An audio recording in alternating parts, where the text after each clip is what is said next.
Now, I think you know that we're living through a very extraordinary political moment in American history. Even as we speak, left-wing thugs are rampaging through the South, pulling down Confederate monuments. Now, when I first saw this site, and let's be clear about what this site is. This is Democrats knocking down the statues of other Democrats. So at the first glance, I thought to myself, maybe the Democratic Party is coming to a moment of true self-recognition, true honesty, true willingness to account for its own past. Maybe the Democrats, for the first time in all their history, are saying, yes, we did it. We are the party of slavery, of segregation, of Jim Crow, of the Ku Klux Klan, of racial terrorism. We are the party that attempted to block the Civil Rights Act of 1964 and the Voting Rights Act of 1965.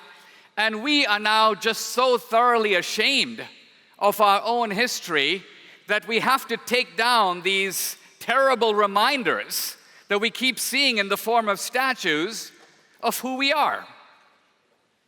But of course, I realize that is not what is going on right now. What is actually going on is something more like the big lie. And the big lie is the effort on the part of Democrats to take the things that they did and to project the blame and the responsibility onto someone else. They want to blame the white man. They want to blame America. They want to blame the South. Now, to be honest, the secession debate of 1860 was between the North and the South. But the slavery debate, which had been going on for much longer, the slavery debate was not a North-South debate. It was actually between the pro-slavery Democratic Party, North and South, and the anti-slavery Republican Party. In my last movie, Hillary's America, I made the observation that in 1860, the year before the Civil War, no Republican owned a slave.